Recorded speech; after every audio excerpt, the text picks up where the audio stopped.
Oi pessoal, sejam bem-vindos à aula 3 do curso de Fundamentos de Arquiteturas de Computadores. Nessa aula vamos estar vendo com mais detalhes quais são os componentes que formam o sistema de computação e vamos estar definindo melhor alguns conceitos que a gente já tem falado nas outras aulas, tá bom? A gente já viu então uma motivação por que é importante estar estudando arquiteturas de computadores. Na aula 2 vimos como era a evolução, como foi dada a evolução do desempenho de computadores, né? Vimos aí como é que foi a evolução do evento de processadores e também falamos um pouco sobre a tendência de tecnologias de memória e de computadores embarcados, tá bom? Então, vamos começar com a nossa aula.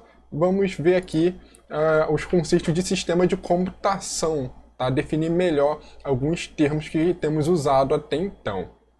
Na aula de evolução de desempenho de computadores, vimos que o físico matemático John von Neumann teve papel fundamental na história da computação, né? E ele propôs, na época, a arquitetura de von Neumann. Tá? E a arquitetura de von Neumann, ela consiste da ideia de ter uma memória onde você pode armazenar o seu programa, o seu dado. Então, tanto as instruções e os dados do computador, eles são armazenados numa memória única. Tá? E essa ideia de von Neumann, ela é utilizada até hoje nas arquiteturas mais modernas, tá bom? E como consequência, né, de você ter uma única memória tanto para dado e para instrução, é que você não consegue estar lendo simultaneamente uma instrução e um dado, tá? Então esse fenômeno é reconhecido como o gargalo de von Neumann. E eu tinha comentado, né, que já existe uma arquitetura que resolveu esse problema, né, que são as arquiteturas Harvard, onde você tem uma memória separada tanto para instrução quanto para dado. Esse tipo de arquitetura, né, a arquitetura Harvard, ela é mais utilizada para a construção de microcontroladores, enquanto a arquitetura de von Neumann é utilizada para a construção de microprocessadores. E é o que a gente vai estar vendo no nosso curso. Então, né, todos os computadores são baseados na arquitetura de von Neumann, né? Vimos na primeira aula o conceito de sistema de computação, né? O sistema de computação ele é um conjunto de componentes que são interligados entre si para atingir o mesmo objetivo, que é de manipular os dados que são considerados matérias-primas até gerar informações úteis, que sejam capazes de resolver o problema, sejam capazes de ajudar numa tomada de decisão, né, de obter conhecimento relacionados aos dados, que seria muito difícil fazendo uma tarefa humana, né? A máquina consegue estar obtendo conhecimento dos dados de forma bem mais rápida, né? Como a gente pode ver atualmente aí com o uso de várias técnicas na área de inteligência computacional, né? A área de inteligência artificial, né? Aprendizado de máquina. Também vimos que os componentes físicos que são interligados, são um hardware, né, que consiste tanto no processador, utilizado para processamento, a memória, utilizado para armazenamento dos dados, e os dispositivos de entrada e saída, né, que são uma maneira de comunicar com o ambiente externo. São utilizados, né, tanto para comunicação e também para armazenar dados e receber dados no ambiente externo. As tarefas que são utilizadas para estar fazendo essa transformação nos nossos dados para gerar informação, elas são executadas por uma sequência de instruções, que é o nosso software, né, que é o nosso programa. E a gente viu alguns programas que possuem no nosso computador, né, tanto programas que são criados pelo usuário, né, pelo programador, para tratar tarefas de uso geral, como programas que são mais básicos, são utilitários, normalmente têm conhecimento do hardware. Então aqui como exemplo temos um compilador, ele é um programa, né, o sistema operacional ele é outro programa. Então aqui temos uma figura, né, mostrando como é que seria então a proposta da arquitetura de von Neumann. Então a gente tem aqui do lado esquerdo temos a nossa memória principal, no centro é o nosso processador, né, nossa CPU, unidade central de processamento, e do lado direito temos então os nossos equipamentos, dispositivos de entrada e saída. E na nossa CPU a gente tem duas partes principais. A primeira parte é a unidade lógica de aritmética, tá? Que corresponde à região onde todas as operações e instruções são executadas, e a segunda parte é a unidade de controle, que consiste em um conjunto de sinais que são enviados ao caminho de dados do processador para estar controlando o que parte do circuito vai ser executado pela instrução corrente ou não. Tá? Então, o software, como eu já tinha mencionado, é uma sequência de código ou instruções, né, e parte do hardware é utilizada para interpretar a instrução que gera sinais de controle. Tá? E fornece uma nova sequência de códigos para um novo programa, em vez de religar o hardware. Então, né, o conceito de software é muito importante. Ele tem a mesma ideia lá quando a gente falou de microprogramas. Né? O software ele garante que a gente consiga escrever programas muito complexos, né, com base num tamanho limitado de instruções que o hardware suporta. Atualmente, centenas de instruções que um processador suporta permite a gente criar as aplicações que a gente tem hoje em dia, né? As aplicações cada vez mais complexas. Né? A gente pode pensar que o próprio sistema operacional ele roda em cima de um processador. O sistema operacional é uma das aplicações mais complexas de estar desenvolvendo. Então, vamos ver um exemplo de como seria o processamento. Tá? Aqui nesse nosso exemplo, a gente vai estar utilizando uma aplicação bancária, onde a gente tem duas operações. A gente tem uma operação de retirada de dinheiro e depósito de dinheiro. Tá? E essa operação ela vai ser realizada de acordo com algum documento que tem o número da conta e o tipo de operação que precisa ser realizada. A nossa especificação dessa tarefa vai ser feita através de um algoritmo. Então, lembrando aí o que é um algoritmo lá, que quando a gente vê lá no curso de programação 1, o algoritmo é uma sequência de instruções e normalmente quando a gente escreve algum algoritmo a gente usa uma pseudolinguagem, né? Normalmente a gente usa o Portugal, né?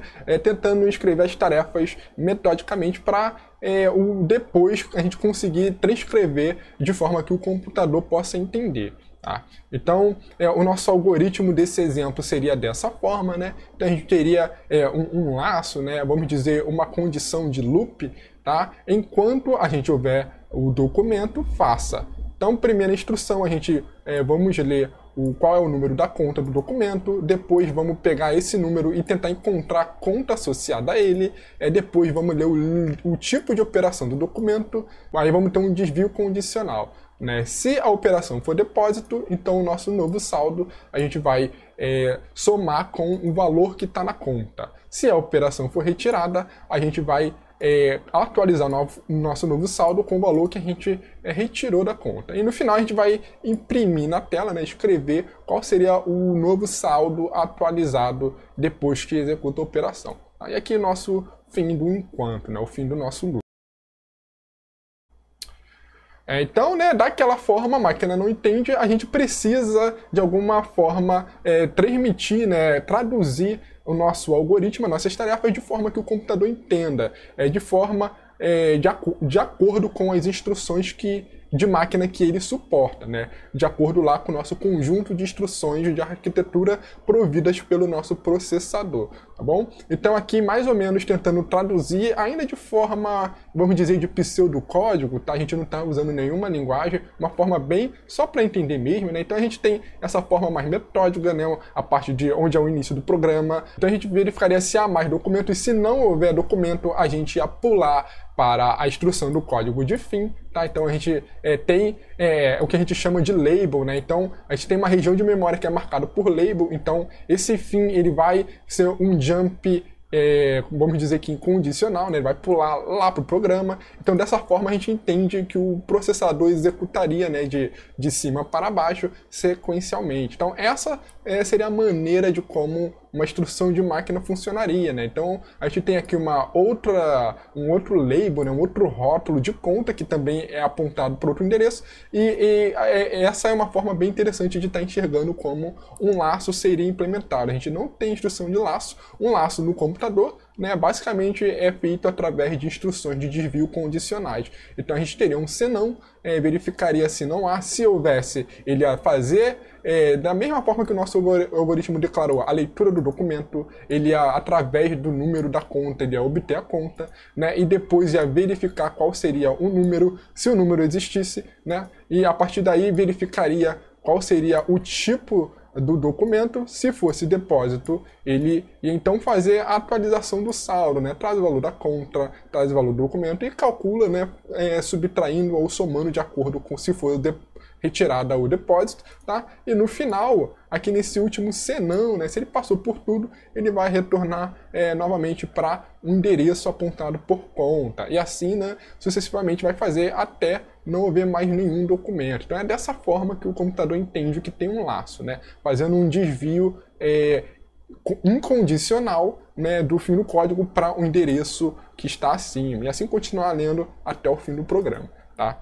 Então, essa é a forma que o computador entende, é muito difícil, né? O que a gente tem para facilitar a vida do programador são linguagens de alto nível. Então, a gente tem aqui, então, como é que seria esse pequeno programinha, tá? Um exemplo utilizando a linguagem C. Eu acredito que vocês tiveram Python, né, na disciplina de programação 1, não se preocupa com os detalhes, tá? Então, só explicando aqui um detalhe importante do C, é que o C, ele começa a sua execução do programa a partir de uma função que a gente chama de função main, né? A função principal. Então, só mostrando aqui, a gente tem, então, essa forma de declarar a função main, né? No C, a gente sempre começa declarando qual é o tipo de retorno da função.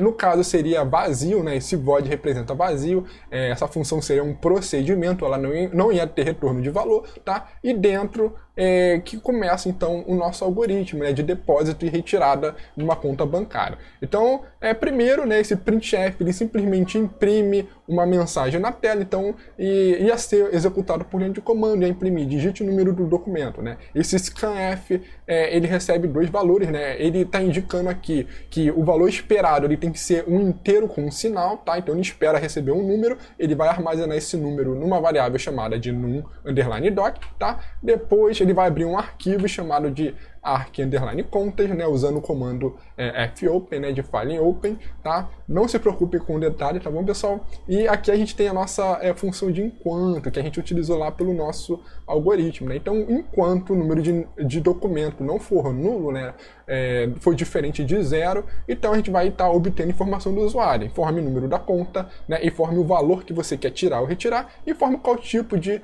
operação, né, se você quer depositar ou retirar. Então, dessa forma que seria, então, utilizando uma linguagem de alto nível, aqui no nosso exemplo C, e no final aqui, né, esse fclose ele serve para estar fechando o arquivo, né, que é importante, utilizando C, fazer esse tipo de procedimento, tá bom?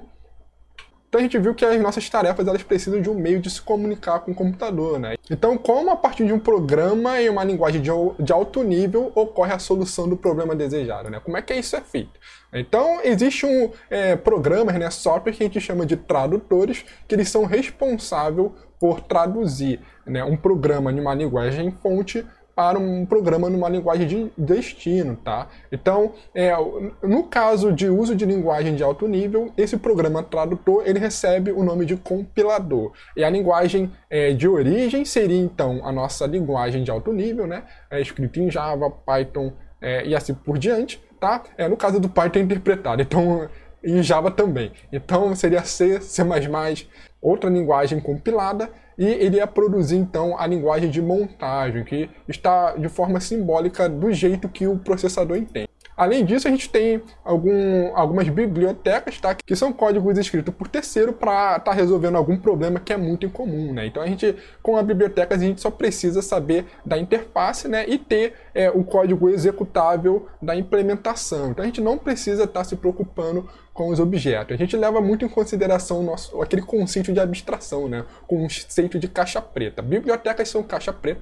A gente só sabe para que serve e como a gente chama, né? Faz a chamada da função. Sabe quais são os parâmetros de entrada, né? Os argumentos de entrada e qual seria o resultado. Se ela recebe algum resultado, qual é o tipo desse resultado, tá? A implementação não é importante. Então, tendo o nosso compilador, né? As bibliotecas necessárias para o nosso programa, para a nossa tarefa, a gente vai utilizar o compilador que ele tem embutido também outros tradutores, né, outros ferramentas, mas a gente vai estar abstraindo por enquanto, tá? Ele tem montador, entre outras coisas, mas a gente vai estar abstraindo e depois que a gente utiliza o nosso compilador, a gente vai ter então o nosso programa executável, que a gente vai conseguir então utilizar no nosso sistema operacional para estar executando as nossas tarefas, tá?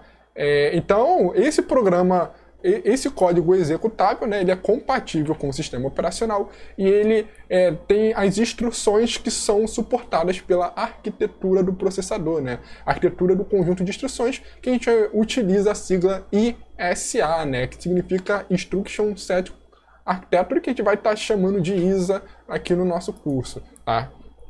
Então, antes de a gente começar a ver cada um dos componentes e ver como é que eles se conectam, tá? A gente vai ver como é que o computador ele representa as informações, tá? A gente já mencionou na aula anterior que utiliza o sistema binário, né? A gente viu que algumas gerações de computadores utilizavam os algoritmos, né? Utilizava o sistema decimal, entre outros utilizavam o sistema binário. Atualmente, a gente usa o sistema binário porque todos os computadores são feitos de transistores, que é um circuito eletrônico, tá? E é muito mais fácil estar implementando circuitos com sistema binário. Então, o sistema binário é um sistema de dígito e o dígito do sistema binário a gente chama de bit, né, que significa dígito binário, né? E o bit ele possui dois valores, que é o 0 e é o 1, tá? Mas assim como qualquer alfabeto em uma língua, né, a gente não consegue tirar nenhuma representação significativa somente de uma letra, por exemplo, né?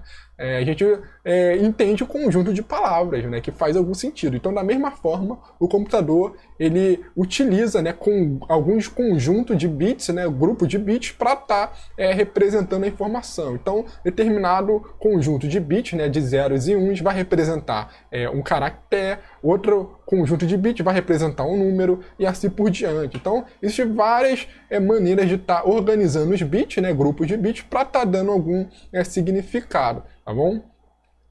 Então, né, a gente diz que o menor grupo ordenado de bits, representando uma informação útil, é o caractere, né? E o caractere é convertido em um conjunto de bits de acordo com algum sistema, tá? Alguma padronização que foi criada. Então, existem vários tipos de padronização para a gente estar representando um caractere, tá? Caractere aqui, pessoal, entenda como se fosse, por exemplo, o nosso alfabeto, tá? Nosso alfabeto mais números, né? E caracteres variam de maiúsculo para minúsculo, entre outros que a gente pode estar vendo no nosso teclado hoje em dia, né? Tanto pontuação, caracteres especiais, tá? Então, tudo existe algum sistema para estar associando um conjunto de bits para cada caractere. Então aqui tem como exemplo alguns, tá? Tem, por exemplo, esse sistema BCD, que possui 54 símbolos, representado por 6 bits, né? Cada símbolo são representados por 6 bits, né? Atualmente, o sistema que a gente mais utiliza para representar texto é o ASCII, tá? Existem algumas versões do ASCII, aqui a gente tem o ASCII com 7 bits, onde é capaz de representar 128 símbolos, e o código de 8 bits, né, que é capaz de representar 256 símbolos, tá? E algumas sistemas de caracteres, né, utiliza 16 bits ou mais, né? Tem o Unicode, tá, que representa até aí 128 mil caracteres, tá bom? Então isso vai depender do nosso programa, né? Normalmente quando a gente está programando nessas linguagens mais modernas, né, oferecendo, por exemplo, programando uma aplicação que vai rodar na web, a gente precisa se preocupar porque cada país, né, cada região possui, vamos dizer, um sistema de caracteres padrão, né? Então existem algumas preocupações, né? E fora que algumas linguagens também preferem uma do que a outra, né? Java costuma utilizar o sistema Unicode, enquanto outras linguagens costumam usar, né, o ASCII de 8 bits, né, tem variações com 7 bits também. Então, existe uma normalização para estar ajudando na representação de caracteres, tá bom? Então, a gente tem um bit, né, que representa zeros e 1. A gente diz que um grupo de 8 bits ele é igual a 1 byte, né? E essa padronização, né, do uso do byte, ela tem facilitado para estar criando os demais dispositivos computacionais, né? Então, a maioria dos dispositivos a gente utiliza a medida do byte, né? Variações do byte, porções de byte, tá? A gente tem também a outra medida que a gente chama de word, tá? Em inglês, né? Que seria a palavra. Eu vou estar usando aqui no curso Word, né? Só para não confundir. Então, um word, ele normalmente é o que a memória usa como medida. Então a memória principal, por exemplo, ela é uma sequência de bytes, ela transfere os dados para o processador utilizando uma word, tá bom? Então o tamanho associado a uma word depende da arquitetura de computadores. Então normalmente, né, na arquitetura Intel, né, um word ela equivale a 4 bytes, que é 32 bits. Tá? E tem outras variações, como por exemplo short word, que são 16 bits, né, ou 2 bytes, e temos outra variação de long word, que significa que é o dobro de uma word, né, que seria 8 bytes ou 64 bits. E tem variações acima, né, quad word e por aí vai, tá? Depende aí da arquitetura que estamos lidando. Tá? Aqui não precisa se preocupar com isso. Então, né, existem vários tamanhos das informações, né? A gente consegue tá colocando alguns sufixos para representar quantidades de bytes, tá?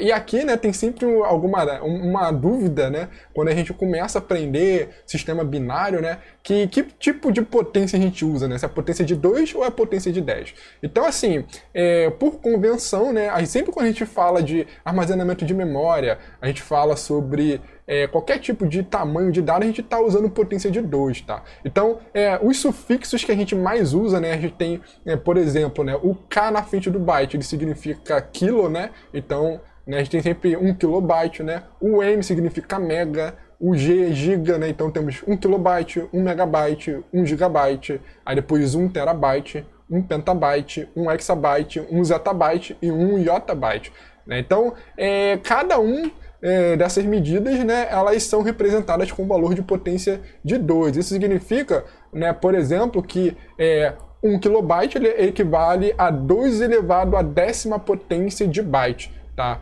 Que no caso não seria 1000 bytes, e sim 1024 bytes. Então, cada uma dessas unidades, ela sempre aumenta mais 10 no expoente da base 2, tá? Então a gente pode ver aqui, né, que o kilobyte é 2 elevado a 10, né, 1 megabyte é 2 elevado a 20, né, e 2 elevado a 20 equivale a 1024 kilobytes, né, 1 gigabyte ele é 2 elevado a 30, né, e 2 elevado a 30 equivale a 1024 megabytes, né, 1 terabyte é 2 a 40, né, e assim por diante até 1 yottabyte, que é 2 a 80, tá? É que a gente tem um valor em unidade de quanto representaria.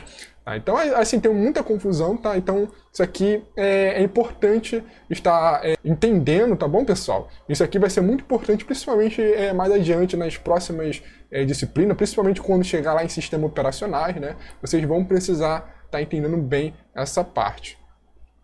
Então a gente já viu como é que a informação é representada no computador, então agora vamos ver quais são os 4 principais componentes estruturais do nosso sistema de computação, tá? Que é com base na arquitetura de von Neumann, né? Como a gente viu, são 4 componentes, né? Na verdade são 3, né? Mas a gente aqui está falando de 4 componentes, né? O primeiro componente é a nossa CPU, responsável por executar as operações, computar as instruções que a gente está querendo para resolver o nosso problema, né? Temos a memória principal, que é onde armazena os dados e as instruções, tá, do nosso programa. Temos o I/O, né, que é entrada e saída, dispositivos de entrada e saída, que são utilizados para mover dados do ambiente externo do computador para dentro do processador. Tá? Então isso aí a gente já viu aí que temos os periféricos de entrada e de saída, né? Então teclado, né, a gente consegue enviar dados do teclado pro processador. Temos o mouse, né, como exemplo de dispositivo de entrada. Dispositivo de saída, temos o monitor,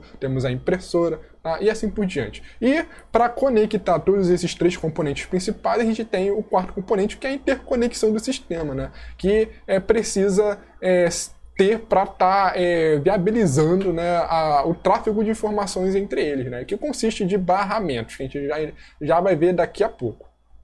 Então, detalhando melhor o papel da CPU, a CPU ela é um interpretador de instrução. A gente sempre diz que ela opera funções de lógicas e aritméticas de uso geral, né? Por isso a gente tem uma unidade de lógica aritmética nela, mais a unidade de controle. E os componentes de entrada e saída, né, tem o módulo de entrada e o módulo de saída, né, que serve para a gente enviar informação para o processador ou visualizar a informação processada, tá?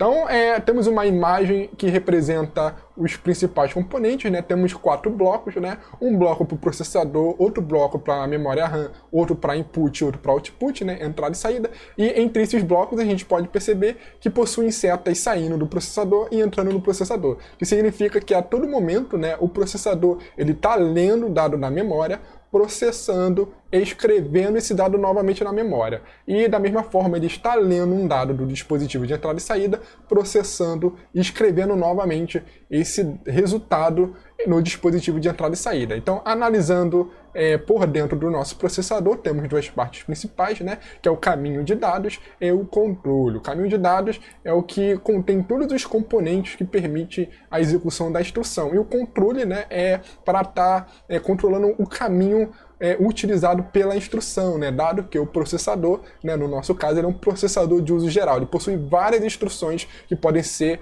programadas, configuradas pelo programador. Então, aqui entendendo melhor os componentes estruturais da CPU, né, temos a unidade de controle, que ela controla os sinais de controles da operação da CPU, né, da instrução, tá? Portanto, do computador em si, né, logo de todo o computador. Temos a unidade lógica aritmética, que é a ALU, que é responsável por estar executando as operações, seja uma operação de soma, subtração, leitura na memória, escrita na memória e assim por diante. Temos registradores. Registradores são memórias internas de uso exclusivo ao processador, tá? Nenhum componente externo ao processador consegue ter acesso, e a tecnologia para a construção desses registradores são as tecnologias mais de ponta em construção de memória, tá? Então, com isso, os registradores eles são muito rápidos, podendo acompanhar a velocidade do processador, tá? E também são muito caros. Então, costuma-se ter uma quantidade limitada de registradores para ter o custo-benefício da produção deles. E temos a interconexão da CPU, que são os fios, né, os barramentos que conectam os registradores, né, que são localizados no banco de registradores com a unidade de controle e a ALU. Ela está controlando o recebimento e o envio de dados entre a memória e os dispositivos de entrada e saída. O processador ele possui registradores especiais, tá? Que são próprios para armazenar um endereço e o dado de qualquer dispositivo interno. Então aqui a gente tem 4 registradores especiais, tá? O primeiro é o Memory Address Register, que é o registrador que armazena o endereço da memória, tá? Chamado de MAR. O Memory Buffer Register, ou MBR, é o registrador que armazena o dado que vai ser lido ou escrito da memória, tá? O I/O Address Register, ou I/O-AR, ele é o registrador que ele vai identificar, né? Ele vai ter o endereço do dispositivo de I/O, né? Do dado que você está querendo acessar. E o I/O-BR, ele é o registrador que vai obter o dado que a gente está querendo do nosso módulo de dispositivo de entrada e saída, tá bom? Então, como que ficaria esses principais componentes estruturais, né, da CPU organizada, né? Então aqui a gente tem novamente aquela imagem com um pouco mais de detalhes, tá? Então a gente vê que nossa memória principal, né, ela é formada por um conjunto de bytes, tá? Ou como a gente definiu ainda mais cedo, né, é o conjunto de words, tá bom? E o conjunto desses bytes, eles podem ter vários significados. Então parte desses conjuntos de bytes, eles vai ser responsável por identificar as instruções, tá? E a outra parte vai ser utilizado para identificar os dados. Então, né, seguindo a arquitetura de Von Neumann, tanto as instruções e os dados são guardados na mesma memória principal, tá? Depois disso a gente tem nosso processador, nossa CPU, e também temos o nosso dispositivo de entrada e saída, né? O módulo de I/O, que a gente chama, é uma maneira de a gente estar criando um protocolo para estar acessando dispositivos de entrada e saída, né? Visto que a gente tem inúmeros dispositivos e cada vez mais são criados, né? Teve aí os pendrives e sempre tem novos dispositivos. Então existe uma forma de estar controlando, né? Que é o módulo de I/O. A gente vê, por exemplo, em sistemas operacionais, né? Quando a gente usa, por exemplo, o Windows, né? A gente sempre tem que instalar um driver, né? Esse aí seria um módulo de I/O que a gente tem. Esse módulo ele consiste de alguns buffers, tá? Não vou entrar em detalhe nessa aula, a gente vai estar vendo mais para o final do curso, tá? E na nossa CPU, a gente tem então todos os componentes que a gente acabou de mencionar, né? Esse Execution Unit, né, representado por essa imagem que parece um V, ela representa então a nossa ALU, unidade lógica de aritmética, e o restante é tudo correspondente ao controle. Então a gente tem ali os nossos registradores especiais, né, que acessam a memória, o MAR para o endereço, o MBR para os dados da memória. Aí também temos os registradores especiais que acessam dispositivos de entrada e saída. O IO-AR para o endereço, né, do dispositivo, e o IO-BR para pegar os dados. Tá? E além disso, o processador ele precisa também controlar e saber que instrução ele está executando. Né? O nosso programa ele é uma sequência de instruções, então ele tem que ter alguma forma de identificar. Então ele utiliza dois registradores especiais. Tá? O primeiro registrador é o PC, tá? Que significa Program Counter ou contador de programa. Esse registrador ele é utilizado para estar armazenando qual é o endereço da próxima instrução, tá? O endereço da memória principal da próxima instrução. E o outro registrador utilizado é o registrador IR, né? De Instruction Register, né? O registrador de instrução. Né? Como o próprio nome diz, o IR ele vai armazenar a instrução que foi buscada na memória. E assim, né, a unidade lógica de aritmética vai estar executando o que tiver no registrador IR. Então, né, um processador básico, né, como a gente viu lá, como foi proposto pela arquitetura de von Neumann, ele pode ser definido em dois ciclos básicos, tá bom? O primeiro é o ciclo de busca, o segundo é o ciclo de execução. Então, no ciclo de busca, né, que a gente chama de fetch cycle, tá? Nesse ciclo de busca a gente vai estar utilizando o endereço que está armazenado no registrador PC, né, no Program Counter, e vamos utilizar esse endereço para estar buscando, trazendo a instrução para dentro do processador. Então, o PC ele é utilizado para estar buscando a próxima instrução na memória principal, e essa instrução ela é armazenada no registrador IR. Tá? O segundo ciclo, né, a gente já tem a nossa instrução no registrador IR. Então, nesse ciclo, a instrução no registrador IR ela vai ser decodificada, né, para identificar que tipo de operação vai ser executada, e ela vai ser processada pela ALU. E depois, né, ela vai ter os resultados armazenados nos registradores correspondentes, né, no registrador de destino que está sendo especificado pela instrução, tá bom? E a partir desse momento, né, começa novamente o ciclo para buscar a próxima instrução e executar novamente. E esse ciclo continua até finalizar, né, até terminar a última instrução do nosso programa, da nossa tarefa, e a gente vai para o estado de parada, né, um halt aqui representado no nosso diagrama. Então, detalhando melhor o que acontece, né, no ciclo de busca. No ciclo de busca, o Program Counter ele vai ter o endereço da próxima instrução. Então, é enviado uma submissão, né, um pedido para a memória principal para estar obtendo o dado, né, a instrução localizado nesse endereço. Tá? A instrução desse endereço ela é carregada no processador IR, tá bom? Instruction Register. Após isso, é realizado o ciclo de execução, onde vai estar utilizando o ALU para executar as funções, né, a operação da instrução. Tá? A instrução ela primeiro vai ser decodificada, tá?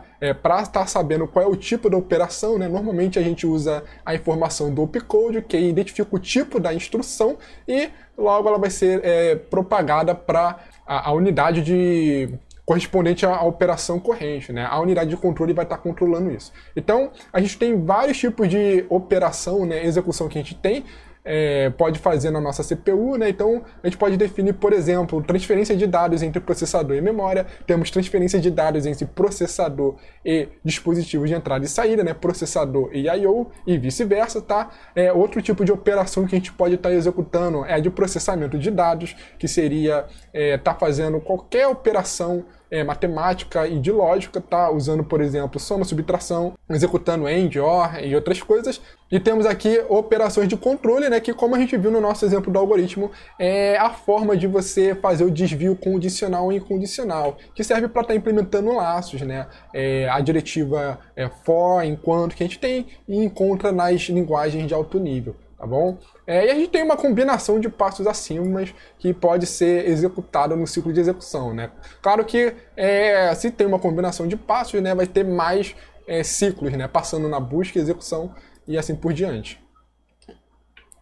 Então, vamos ver um exemplo de instruções para ver como é que seria, então, usado o ciclo de busca e de execução. Então, aqui no nosso exemplo, vamos considerar que a nossa instrução, né, ela tem um formato de 16 bits, tá? E 4 desses bits a gente vai estar utilizando para ser o código da instrução. Que vai ser o nosso opcode, que vai identificar o tipo da instrução. Os outros 12 bits, ele vai ser o operando, tá? Vai ser o endereço da memória, tá bom? Então, nesse nosso exemplo, a gente vai ter 3 tipos de instruções que o nosso processador vai suportar, né? A primeira instrução é de add, tá? Que vai somar o valor localizado pelo x, né? Então, esse add x, ele vai acessar o dado que está endereçado em x e vai somar a um registrador especial que a gente vai chamar de acumulador, né, o registrador AC. E a nossa operação de add, ela tem, né, o tipo, o opcode dela vai ser 5, tá bom? A nossa segunda operação vai ser load, e a gente tem como operando de entrada o x, né? Então load x significa que a gente vai acessar o endereço x e vai carregar o valor apontado pelo endereço x, né, o dado, no registrador AC, tá? Vai acessar o endereço da memória principal, tá bom, pessoal? Esse MP é a memória principal. E o opcode da nossa operação de load vai ser 1. A nossa terceira e última instrução do nosso exemplo vai ser a instrução store, né, onde o operando de entrada vai ser x, né, então store x significa que vamos pegar o valor do nosso acumulador, do nosso registrador AC e vamos armazenar no endereço da memória principal apontado por x. Tá? E o nosso opcode para a instrução store é o opcode 2. Então vamos ver como é que seria o nosso exemplo, tá? Então aqui nessa imagem a gente tem as etapas de processamento do nosso programa, tá? Então nesse primeiro passo o nosso program counter eles tem o endereço 300, tá? Então no ciclo de instrução o que a gente vai fazer? A gente vai estar acessando lá na memória principal esse valor 300, tá? A gente vê que no endereço 300 a gente tem 1940, então no ciclo de busca a gente vai pegar esse dado apontado por 300 e vamos salvar no registrador IR. Então aqui a gente sabe, né, que esse primeiro valor, né, que está aqui em sistema decimal para a gente estar enxergando melhor, ele representa o código da instrução, então a gente sabe que o código 1 significa uma operação de load, né, vai fazer um load, né, e esse outros 3 dígitos representa qual seria o endereço, tá bom? O endereço 940. Tá? Então, a partir do momento que a gente busca a instrução, né, o nosso program counter ele vai apontar para a próxima instrução, né? No caso é 300 vai para 301, como a gente pode ver aqui no nosso passo 2. Tá? Então, no segundo passo, né, a gente já trouxe qual seria o valor da próxima instrução para o valor IR. Então, agora no segundo passo vamos estar executando a instrução que a gente buscou no ciclo anterior. Então, a nossa instrução, né, a gente tem que o opcode é 1, então ela vai ser um load e vai estar acessando o endereço 940, tá? E vai pegar o dado e armazenar no registrador AC. Então a gente vendo aqui no no endereço 940, a gente vê que possui dado 3, tá? E esse 3 ele vai ser salvo no registrador AC. E ao mesmo tempo a gente tem que o nosso program counter ele foi para a próxima instrução, o próximo endereço, né, o endereço 301. Tá? Então no passo 3, né, a gente consulta, então, traz o dado lá no endereço 301 e armazena no registrador IR, tá? Que é apontado pelo 5941, tá? E a gente sabe que o tipo do número 5 representa uma operação de soma, tá? Um add. Então essa instrução ela vai acessar o dado armazenado no endereço 941 e vai somar com o valor que está armazenado no registrador AC, no acumulador. Então no próximo passo, tá? A gente vai ter então a soma realizada, tá? Então a gente vai acessar a memória principal, né, lendo o endereço 941, vamos acessar o valor 2 e vamos somar com o que tinha no acumulador, que era o valor 3, né? E o resultado vai ser armazenado novamente no acumulador. Então, ao final desse passo, a gente vai escrever o valor 5 no acumulador. E no próximo passo a gente vai buscar, né, a instrução 302, né, salvando ela no registrador IR, e por fim a gente vai estar executando a última instrução, né? Lembrando que o código 2 é uma instrução de store, né? Para armazenar o valor de AC na memória, né? Então vamos pegar o valor que está armazenado no AC e vamos salvar no endereço 941, né? Então, no final, a nossa memória fica com essa cara. O 941 que tinha o valor 2 vai passar a ter o valor 5. Então, esse seria o exemplo de o que acontece, né, quando a gente roda um programa, né? Ocorre uma sequência de passos para estar executando cada uma das instruções do nosso programa. Então, no nosso exemplo, a gente só tinha 2 ciclos básicos para estar executando uma instrução, mas os processadores modernos eles possuem mais ciclos ainda, tá bom? Então, esse aqui é só um exemplo de um diagrama de estado mostrando como que teria mais ciclos, né? Então, a ideia aqui, né, a gente tem a instrução buscada da memória, então temos aqui um ciclo só para decodificação, né? Tem um ciclo para fazer o cálculo do endereço, né, da memória, né? Normalmente a gente precisa calcular qual é o endereço efetivo para acessar a memória, tá? A gente busca o operando, depois busca o dado, né? Então, isso aqui, a forma como uma instrução é executada num processador, ela varia e pode se tornar bem complexa, tá bom? Vai depender da arquitetura. Então, outro fato interessante sobre a execução de instrução no processador é como ele lida com as operações de entrada e saída. Então, por exemplo, né, imagine quando a gente está digitando alguma coisa no teclado. Se a gente ficar parado, né, o processador ele não fica ocioso, ele sempre vai estar executando alguma instrução, tá, de algum programa, seja do sistema operacional, seja outro programa que você tenha colocado para rodar. Então, no momento que a gente clica, né, em alguma tecla no teclado, né, ocorre então uma pausa no processador para ele estar traduzindo, né, o que a gente tentou fazer. Então, quando o dispositivo de I/O tenta se comunicar, né, sinalizar alguma coisa para o processador, ocorre o que a gente chama de interrupção. Tá? Então, um processador, né, normalmente ele tem um estado para estar detectando a interrupção. Então, nessa nossa representação, né, a gente tem o nosso ciclo de busca, né, normalmente o nosso ciclo de execução, tá? E no nosso ciclo de execução pode ter a ocorrência de interrupções. Tá? E quando ocorre alguma interrupção pelo dispositivo de entrada e saída, né, há um passo onde ele vai checar a interrupção. Então, também tem normalmente tem alguns registradores especiais, né, para saber onde que foi o program counter, né, que causou a interrupção, qual que seria o status da interrupção, tá? E assim por diante. Assim, continua novamente, né, depois que é tratada essa interrupção, né, o processador ele volta a executar, a instrução ela volta a ser executada novamente, né? O processador volta a executar as próximas instruções, tá bom? Então vimos que o computador ele tem vários componentes principais, né? Memória, processador e entrada e saída, né? E existe uma forma de estar conectando todos eles, tá? Que é através de barramentos. Tá? Então vamos ver melhor como é que funcionaria, né? Primeiramente, cada um desses componentes principais ele tem que ter uma interface que permite estar conectando e comunicando com os outros. Então a gente tem o que a gente chama de módulos, tá? Então cada componente tem um módulo. Normalmente, quando a gente fala de memória principal, né, o módulo dela possui sinais de controle de leitura e escrita, mais caminho de dados responsável para obter o endereço, né, e obter o dado. Né? Como a gente viu que o processador ele sempre tem registradores especiais com relação ao endereço e ao dado, no barramento, né, da memória, a gente tem no nosso módulo que a memória ela sempre vai ter fios que vão trafegar os sinais do endereço e os sinais dos dados, tá bom? Então, dentro da memória, a gente já viu, né, que é um conjunto de bytes, né, de words, tá? E no outro lado do nosso módulo, a gente tem sempre o dado de saída. Então, isso significa, por exemplo, né, que os sinais de controle de escrita e leitura vai indicar o que operação vai querer ser feita na memória, né? Se vai ser uma leitura ou escrita, os fios responsáveis pelo endereço vão indicar qual é a posição que está querendo ser manipulada, né? Esse dado, nessa parte de entrada, significa, é utilizado quando a gente quer escrever um dado na memória, tá? E os dados, os fios de dados que a gente tem na parte direita, né, na saída, é quando a gente está querendo obter um dado da memória, tá bom?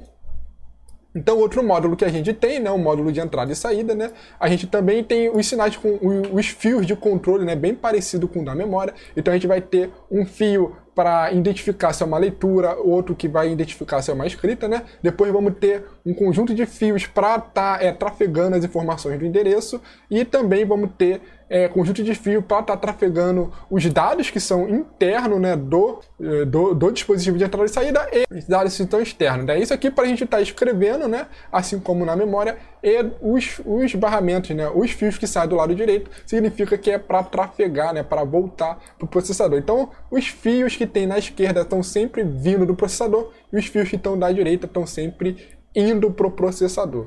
Tá? E aqui no nosso módulo do processador, a gente tem sempre recebendo três informações. Né? Então a gente vai ter fios dedicados para receber as instruções, né? Outros fios para receber dados e outros para receber os sinais de interrupção, né? Que ocorre quando tem, por exemplo, alguma ação do dispositivo de entrada e saída. Tá? E o que sai da CPU, né, no lado direito são os fios correspondentes ao endereço, né, quando ele está querendo acessar tanto um dado na memória ou no dispositivo de entrada e saída, né?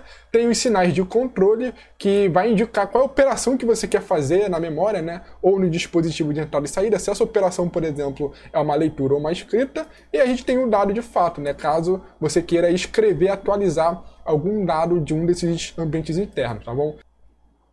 Então a gente viu, né, que os componentes são conectados por diversos fios, né, e o conjunto desses fios são chamados de barramento. Né. A gente pode imaginar, por exemplo, como se fosse uma via, né, de uma pista. Então cada pista seria um fio, né, então o barramento seria toda essa via, tá bom?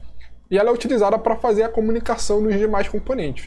Esses fios são agrupados, tá? Normalmente a gente agrupa eles para estar enviando informações do endereço, né? Outro grupo ele vai enviar informações do dado e outro grupo vai enviar informações do controle.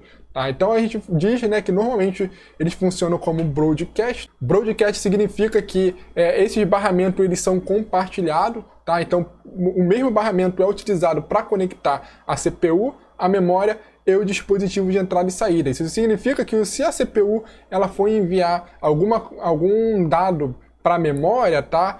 Como esses fios conectam também o dispositivo de entrada e saída, né? Os dispositivos de entrada e saída também vão receber essa informação, tá? Mas só que eles vão identificar pelos barramentos de controle que não é uma operação para ele e não vai fazer nada, né? Somente a memória, por exemplo, iria entender que é uma solicitação de operação para ela. Tá bom? Então eles são agrupados em vários canais, tá? E um exemplo aqui de tamanho de barramento, né, 32 bits, tá bom?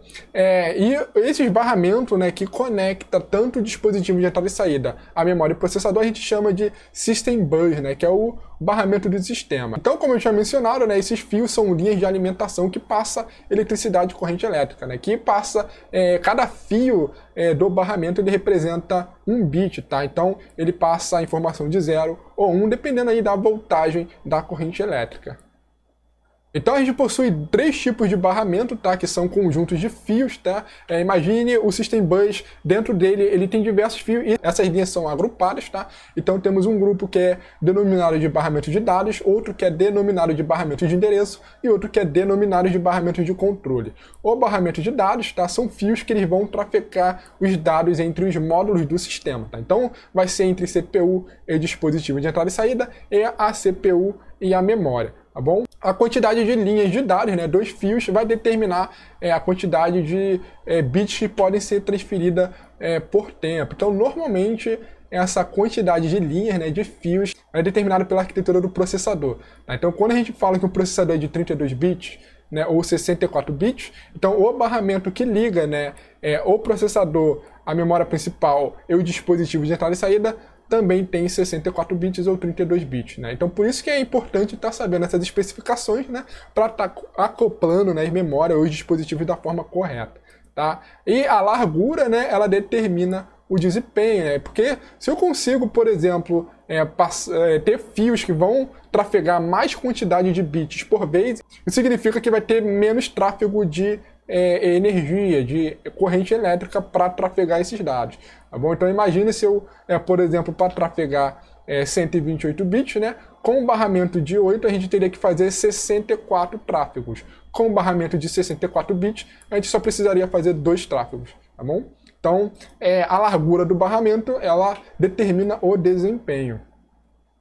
Então, o outro tipo de barramento é o barramento de endereços, que ele é utilizado para trafegar o endereço de destino ou de origem, tá? Normalmente, para trafegar um endereço de origem é quando ele está querendo fazer uma operação de leitura, né? Obter um dado da memória ou do dispositivo para o processador, e o endereço de destino é quando ele está querendo escrever algum dado, tá? Algum resultado. Então aqui a gente tem, né, que o barramento de endereço é ele que determina qual é a capacidade máxima de memória RAM que pode ter no nosso computador, né? Então aqui a gente tem um caso do Windows 32-bit, tá?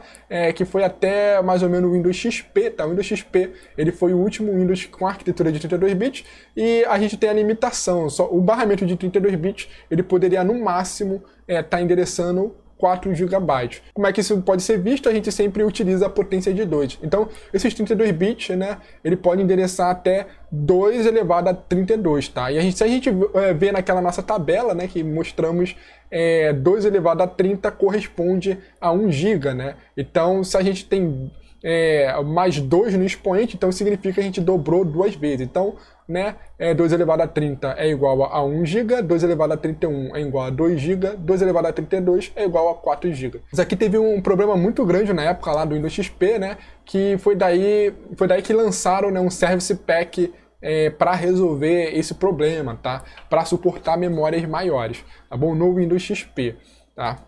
A arquitetura de 64 bits, né, ela suporta a memória RAM de 2 elevado a 64. Mas os sistemas atuais não usam isso porque é muita memória, né? Chega mais aí de exabytes, e a gente não chega ainda nisso. O barramento de endereço também pode ser usado para trafegar o endereço de dispositivos de entrada e saída, tá bom?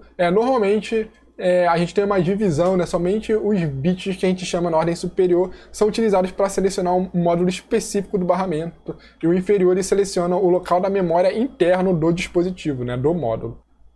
E os últimos tipos de barramento são os barramentos de controle. Ele controla o acesso e o uso da linha de dados e de endereço. Tá bom? Então ele trafega informações de controle, como por exemplo, qual é o sinal, né? Qual é o tipo de operação que se deseja fazer na memória, se é uma operação de leitura ou escrita, né? Ele que trafega os sinais que a gente viu lá no nosso módulo, né, correspondente à leitura e escrita. Ele que também trafega a informação se há uma interrupção no processador, né? Tem também outro informação sobre o sinal do clock, né, o relógio do processador, tá? E ele define então as tarefas que vão ser executadas e se o barramento também não está ocupado, tá? Então, como o mesmo barramento é utilizado para conectar a memória e o dispositivo de entrada e saída, né, o sinal de controle também ele vai identificar quem está usando o barramento, tá bom?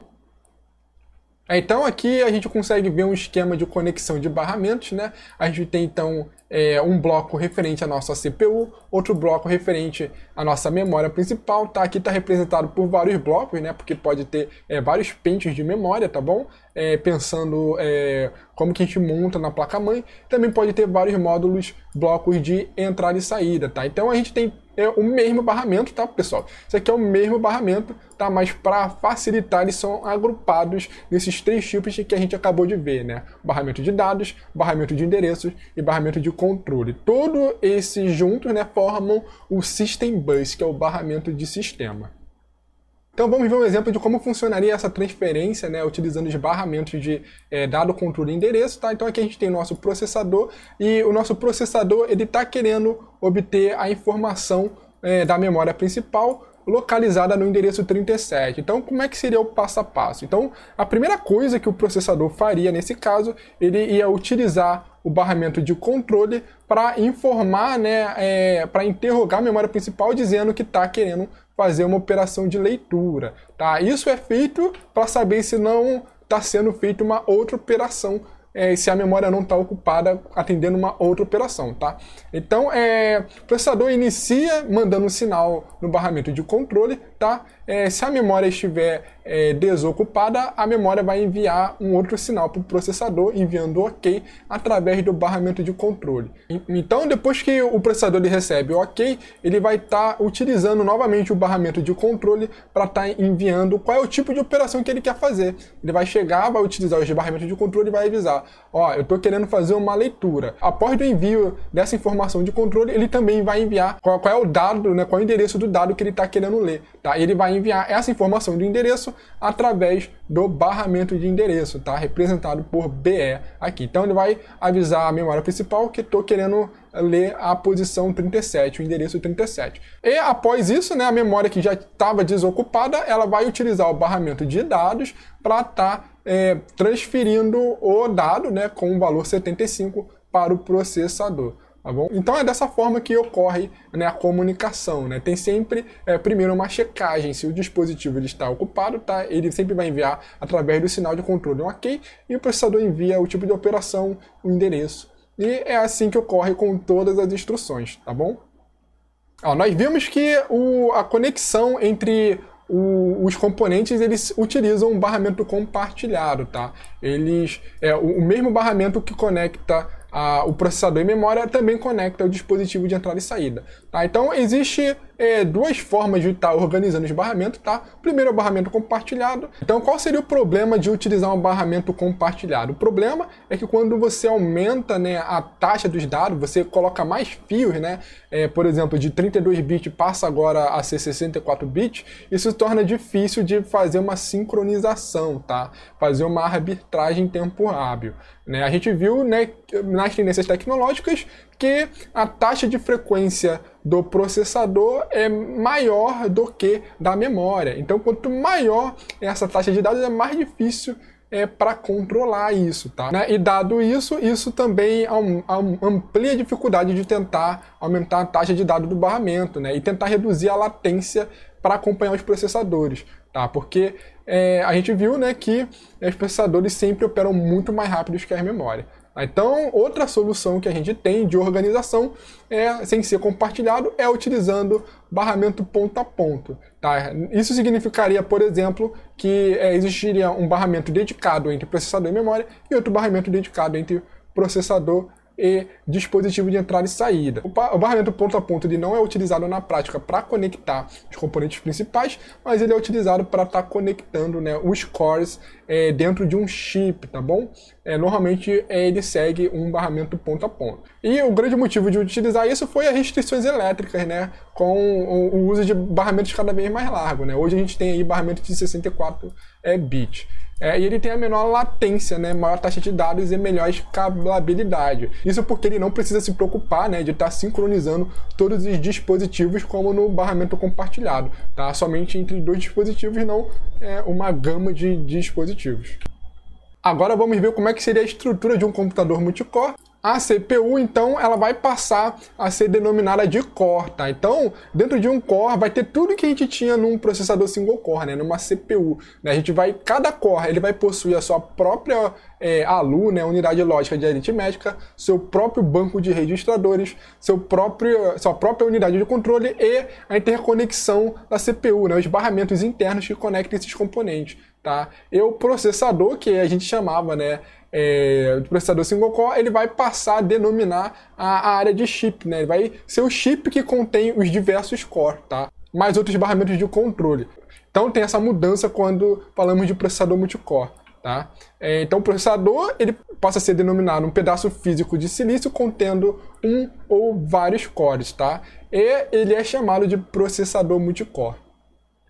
Então, com a vinda dos processadores multicore, né, a gente tinha um problema quando a gente queria, por exemplo, trocar informação entre dois cores. Então, se o Core 2 queria obter um dado que foi produzido pelo Core 1, né, como é que seria o procedimento normal? O Core 1 ele ia escrever o dado na memória principal, tá? Depois que fosse escrito, o Core 2 ia tentar ler esse dado da memória principal. Tá? Só que a memória principal ela é muito mais lenta que o processador, então isso ia demandar uma quantidade enorme de tempo, né? E os dois cores eles estão no mesmo chip, eles estão muito próximos, né? Daí surgiu, né, a ideia de criar memória cache, tá? As memórias caches, elas são as memórias que ficam também no chip, né, do processador, e elas são memórias com a tecnologia mais rápida, uma tecnologia de ponta, né, e a mesma tecnologia de memória utilizada para construir os registradores, tá bom? Então, da mesma forma que os registradores, né, ela possui um baixo armazenamento por ser muito caro, tá? E é utilizado para estar fazendo transferência. Então, dessa forma, quando o Core 2, se ele quer obter informação do Core 1, né, o Core 1 ele ia atualizar essa informação na memória cache e o Core 2 ia ler diretamente dela, tá? Se tornando assim muito mais rápido, né? Executando em poucos ciclos, ao invés de milhares de ciclos quando fosse acessar a memória RAM, tá bom? A memória principal, tá bom? Então, atualmente existe toda uma hierarquia para a memória cache, tá? A gente chama de memória cache nível 1, chama de L1, tem memória cache nível 2 que a gente chama de L2, memória cache nível 3 que a gente chama de L3.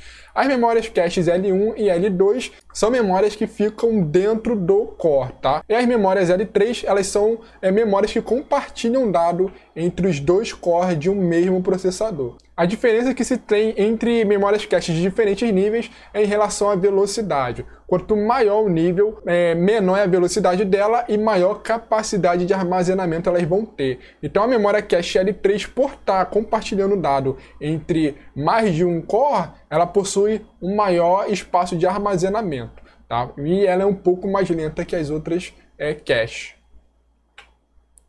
Então aqui vamos estar ilustrando como é que seria então a ideia de um computador multicore, né? A gente vai ter então a nossa placa-mãe e a gente vai ter os chips correspondentes à memória principal e os chips correspondentes aos dispositivos de entrada e saída e também ao chip correspondente ao processador. Então se a gente der um zoom aqui no processador, né, a gente vai ver como é que seria a cara dele. Então o processador então ele vai consistir de vários cores, né, e também vai ter uma parte dedicada para a memória cache L3, que são utilizadas para compartilhar informação entre grupos de core, né? Normalmente compartilha entre 2 a 4 core, compartilham a mesma cache L3. E se a gente der um zoom em cada core, né, a gente vai estar vendo aqui, né, que um core ele consiste exatamente o que a gente tem definido como CPU lá nos processadores single core, tá bom? Então, em cada core a gente vai ter a nossa unidade lógica de aritmética, vamos ter instrução, a lógica de instrução, né, o caminho de dados para estar executando as instruções que o core suporta. Vamos ter também a lógica para executar operações de memória, né, de escrever e ler dados da memória. E também vamos ter grande parte da área dedicada para estar dispondo das memórias caches L1 e L2. Tá? E nesse exemplo aqui, a disposição das memórias caches são separadas. Então a gente tem memórias separadas para estar armazenando as instruções, né? Que é chamada de memória cache e cache, né? iCache. E a memória de dados normalmente chama de memória de cache, tá bom? Tem essa convenção. Então aqui a gente tem uma ilustração de uma placa-mãe com um processador real, tá? É uma placa-mãe relativamente moderna. Nessa placa-mãe a gente pode ver então, nessa região central a gente tem o socket, tá, do processador, tá? Que aí a gente tem aqui várias pinagens que pode estar alocando, mas aqui para cima a gente tem os slots para encaixar os pentes da memória principal, tá? Que são as memórias RAM, tá? Normalmente elas têm o slot DDR4, né? Provavelmente deve ser DDR4 o slot dela. E nessa outra área aqui a gente tem então correspondente a barramento para dispositivo de entrada e saída, tá? Especificamente esses slots são barramentos que a gente chama de PCI, né, de PCI Express, que são utilizados para estar acoplando a placa gráfica, né? Normalmente as GPUs mais modernas utilizam o barramento PCIe, temos aí placa de rede, placa de som, entre demais, tá? Aqui seria a bateria e também temos esses slots aqui meio diferentes, né, com esse formato de L, que são os barramentos SATA, né, que é utilizado para conectar os cabos SATA, que são o barramento do disco rígido, Blu-ray, DVD, esse tipo de mídia, tá bom? Outro exemplo de placa-mãe com dois processadores, né? Qual que é a diferença de você ter dois processadores e ter um processador multicore, né? No caso dessa placa-mãe, os dois processadores eles são processadores multicore. A única diferença que se tem numa placa-mãe com mais de um processador, né, mais de um chip de processador, é que ele normalmente possui caminho dedicado para acessar a memória principal. Então aqui nessa placa-mãe a gente pode ver, pode notar, né, bem isso, né, que para cada área a gente pode perceber que existe uma área marcada para cada chip, né? Esse chip aqui superior, né, ele tem uns pentes de memória dedicado a ele, tá? E o chip inferior tem do lado esquerdo os pentes de memória dedicado a ele. Então, normalmente, né, esse processador ele só vai enxergar essa memória RAM, né, dado por esses pentes, enquanto o superior vai enxergar do lado superior, tá bom? E da mesma forma, vamos ter placas PCI Express para estar conectando placa de vídeo e os demais periféricos de entrada e saída, tá bom? E aqui, né, a gente consegue também ver aqui a quantidade de slots para colocar cabo SATA, tá bom? Então, só para ilustrar aí para vocês. Então eu falei do barramento PCI, tá? PCI significa Peripheral Component Interconnect. Ele é um barramento popular que ele não tem dependência com o processador, ele possui diversas características como alta largura de banda e ele é comum para qualquer tipo de periférico. Normalmente, qualquer placa você vai ter esse suporte para o PCI.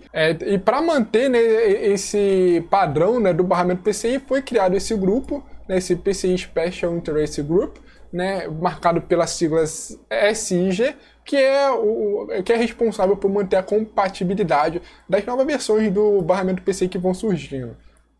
Então, o barramento PCIe, ele surgiu para estar substituindo o barramento PCI, e a diferença dele é que ele alcança maiores velocidades, tá? Ele tem maior capacidade para estar trafegando informações de dispositivos de entrada e saída, né? Chegando a transferência de gigabit, tá? Então a diferença dele é a tecnologia para aumentar o barramento, né? Outro requisito que ele tem, né, é tentar suportar fluxo de dados dependentes do tempo. Então, ele tenta fazer uma sincronia. Então, tem toda uma tecnologia que ele é baseada, a gente não vai estar entrando em detalhes no nosso curso, tá bom?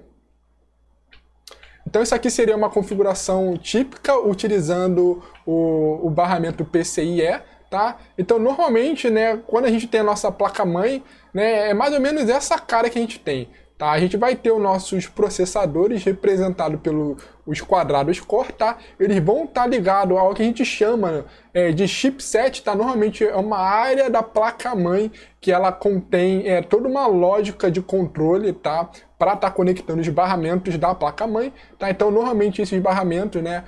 O chipset que interliga diretamente esse dispositivo, né? Que está representado com gigabit Ethernet, né? Vai ter vários nós que são uma espécie de roteadores, tá? Que esses PCI Bridge, né? Que é uma ponte de PCI.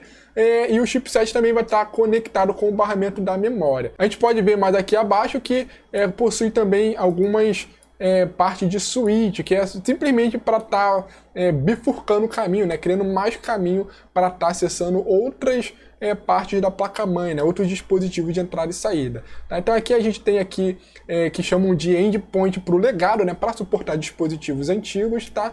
E aqui diversos outros endpoints que servem para estar conectando diferente, né? Correspondente àquela parte que a gente viu na ilustração, né? Então aquela região é dado por esses endpoints do PCI, né? O chipset ele vai ter então o barramento diretamente com a memória, que normalmente não é notem aqui que o barramento que conecta a memória, ele não é o PCIe, tá bom? O PCIe só é utilizado para conectar o dispositivo de entrada e saída. Então aqui eu coloquei uma imagem com mais detalhes do como é que seria o protocolo do PCI, tá? Ele é um protocolo baseado na comunicação ponto a ponto, tá bom? Não é um barramento compartilhado e ele utiliza, né, normalmente os barramentos ponto a ponto, ele utiliza a ideia de pacotes, né? O mesmo que é utilizado em rede de computadores no protocolo que a gente utiliza aí para a internet, né? Protocolo HTTP. Então é a mesma ideia. Então ele consiste aqui em 3 camadas, né? Onde a mensagem trafegada ela sempre vai recebendo o que a gente chama de cabeçalho, tá? Então para cada nível, né, a gente tem 3 níveis, né? O primeiro nível é o de transação, o segundo nível é o de ligagem dos dados e o segundo nível é o nível físico. Então a mensagem trafegada ela vai ter um cabeçalho que vai ser identificado nesse nível de transação, né, quando a mensagem chega no nível de link de dados, vai ter a decodificação do cabeçalho correspondente a esse nível, e no final vai ter a mensagem, né? Normalmente no nível físico vai ter a mensagem que vai ser trafegada diretamente pelos fios de barramento, tá? Então não precisem estar se preocupando, tá, com esses níveis do protocolo PCI. Eu só coloquei aqui para estar mostrando para vocês como é que funciona, né? Que tem essa ideia também de pacote. Vocês vão estar vendo melhor como é que seria esse tráfego de pacotes quando estudarem rede de computadores, né? Pacotes é o nome que a gente normalmente dá quando a gente quebra uma mensagem, né? A gente tem uma mensagem que a gente quebra, a gente chama de pacote, tá? Que é um conjunto de bits também, bom? Então, a gente falou já então de cada parte do nosso sistema de computação e vamos agora ver algumas medidas de desempenho, né? A gente vem falando desde quando estudamos a evolução do computador, né? Questão de desempenho, né? Sempre é uma preocupação importante. Então, o desempenho ele vai depender de duas coisas. Ele vai depender da capacidade e da velocidade dos diferentes componentes que estão sendo utilizados, né? E da velocidade com que eles se comunicam, tá? Então existem algumas medidas de desempenho dos processadores, tá? Normalmente a gente mede em termos da velocidade de trabalho, né? Da frequência do clock, né? Da velocidade do relógio, tá? A gente sempre usa frequência de clock para estar medindo o desempenho de processadores, tá? Outras medidas que a gente pode utilizar a que a gente chama de MIPS, tá? MIPS, que significa milhões de instruções por segundo. Em vez de a gente considerar a taxa do relógio, né, do clock do processador, a gente considera quantas instruções por segundo ele consegue executar. E outro tipo de medida de desempenho seria a milhões de operações de ponto flutuante por segundo, que é abreviado por mFlops, tá? Essa que seria aquela medida que eu falei quando a gente viu lá no site do Top 500, que operações por ponto flutuante são utilizadas, tá? Lembrando que ponto flutuante são dados que possuem casas decimais, tá? Que são mais complexos de que só processar números inteiros, tá bom? Também, né, tem outro componente importante é a memória, e o que isso é utilizado para estar calculando o desempenho de memória é somente o tempo de acesso, que é o tempo que você leva para ler uma informação, né, ler um dado na memória ou escrever o dado na memória, tá? E esse tempo de acesso ele consiste de diversos tempos, né? O tempo de tráfego da banda, tempo dentro da memória, mas a gente não vai ter entrando em detalhes, tá bom? O tempo de acesso é o mais importante. E de uma forma global no sistema, a gente tem então mais outras medidas de desempenho, que seria o tempo de resposta, né? Que é o tempo entre a requisição e a resposta concluída. Então, um processador ele sempre vai estar comunicando com componentes externos, né? Tanto a memória quanto o dispositivo de entrada e saída. Então, o tempo de resposta seria o tempo que ele solicitou, né, uma leitura ou uma escrita, e o tempo que ele recebe o dado. Esse é dado como tempo de resposta. Então, o tempo de acesso que a gente viu anteriormente, né, ele está embutido também o tempo de resposta. Então, tem o tempo de requisição, né, tem outros tempos envolvidos, é o tempo de resposta também, tá bom? E a última medida que a gente vai ver, que é o throughput, né, que é a vazão de dados, que é a quantidade de dados que a gente consegue enviar por vez, né? Então isso inclui, por exemplo, na largura do barramento. Então quanto maior o barramento, né, mais dados a gente consegue enviar por vez, maior é a vazão, né? Uma arquitetura de 64 bits consegue trafegar então aí, ó, 64 bits, que é 8 bytes de informação por vez. Aí, por fim, aqui eu coloquei essa tabela mostrando as unidades de medida que a gente normalmente usa, né? Então, tem unidade referente ao espaço e referente ao tempo. Normalmente, para espaço, a gente usa, né, o micron, nanômetro e esse angstrom, né? O nanômetro, ele é 10 elevado a menos 6 de 1 milímetro, né? Ou se a gente quiser usar o metro, tá? Ele seria 10 elevado a menos 9, tá? Por isso que é nano de 9, né? 10 elevado a menos 9. O micron, ele é 10 elevado a menos 3 do milímetro, ou 10 elevado a menos 6 do metro, tá? O milímetro, então, seria 10 elevado a menos 3 do metro. E a gente tem essa medida um pouco... não é muito utilizada, né? Eu não sei nem como é que se pronuncia angstrom, que seria 0,1 nanômetros, tá? E temos outras medidas seguindo essa mesma lógica, tá? O picômetro, que seria 10 elevado a menos 12 de metro, ou 10 elevado a menos 9 de milímetro, tá? E para a unidade de tempo, né, a gente tem o segundo, né? Então a gente tem unidades menores que o segundo. Então a gente tem milissegundo, que é 10 elevado a menos 3 segundo, temos o microsegundo, que é 10 elevado a menos 6, né? Nanosegundo, que é 10 elevado a menos 9 segundo, e o picosegundo, que é 10 elevado a menos 12. Tá bom? Então aqui, só para curiosidade, tá? Em termos de comparação, para vocês verem a diferença, né, entre as velocidades entre memória e processadores, atualmente os processadores eles já chegaram a os picosegundo, tá bom? Que é 10 a menos 12 segundos. E o acesso à memória principal, né, ela executa entre os microsegundos. Então você vê aqui que tem algumas ordens de grandeza a mais, né? Por isso que é tão lento, né? Um acesso à memória deixa o processador ocioso centenas e às vezes milhares de ciclos, tá bom? E o disco rígido, né, o HD, ele é pior ainda, né? Ele opera na faixa de milissegundos, tá bom? É por isso que está sendo popular o uso de SSD, tá? Que ele reduz aí essa velocidade, tá bom? Então, pessoal, nessa aula a gente viu mais detalhes sobre o sistema de computação. A próxima aula a gente vai estar vendo melhor, né, começar a introduzir como é que seria a representação numérica. Então, vamos estar vendo quais são os sistemas de representação que a gente pode utilizar e como que é feita as operações aritméticas principais. Então, vamos finalizando essa aula por aqui e até a próxima aula. Um grande abraço e tchau!